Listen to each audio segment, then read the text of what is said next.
This group, the average number of correct answers out of 20 was 4. That was a difficult test, right? Or just stupid students, I don't know. Difficult test. Second group came in, and here I want to ask you, you're that group. You come in, you're going to, and here's the brief. Guys, you're going to write a test.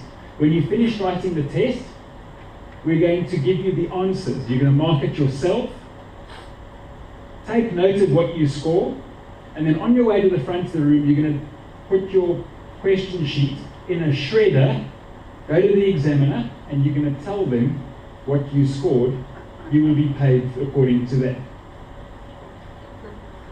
So what do we do, guys? 18 out of 20. Okay, Jonathan's going to score 18 out of 20. 20 out of 20. Another Jonathan, is it like a Jono thing? Well, we're working together, and I expect the other 18 out of 20, 20 out of 20. Anybody else? We won't hold it against you, I promise. Right? Average score in that group who destroyed their answer sheet and then went to claim the money? No. 6 out of 20. So people will cheat when given the chance, but they're not going to cheat on a massive scale.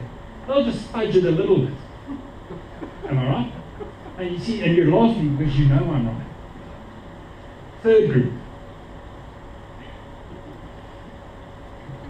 You come in, you sit down, you're going to write a test. We will pay you $1 for every correct answer.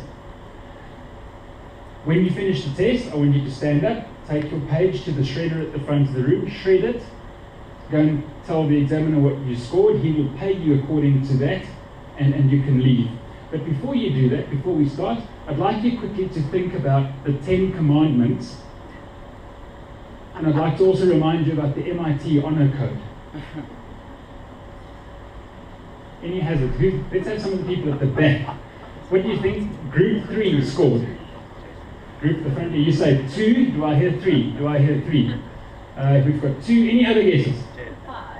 5, 10. Group 3 scored 4. The implication is, when we are reminded of our morality, it becomes more difficult for us on an emotional level to fudge or to cheat.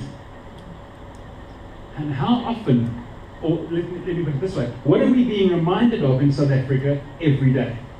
Certainly not our morality. Right? We're being constantly reminded of everyone else who's fudging, cheating, taking corners, using excessive force with burglars, alleged burglars, I don't know. Wow, you went there. You want to go there? No, I just thought I'd quickly mention that. So I want to put something really weird out there. If being constantly reminded of our morality, right, can get us not fudging so much, how can we use the e-toll gantries to stop politicians fudging? Because that's the other thing that's causing this resistance against the gantries, right? How do we feel about the toll roads? Negative. We hate them. Now we're going to drive them, and every 5 kilometers, what's happening? We're driving under a gantry. We're being reminded of, yet again, you're taking my cash. So we've got this constant reminder as well. What are those constant reminders that we put out to people? And when those constant reminders happen, and we see some people behaving in a particular way, that affects the rest of us.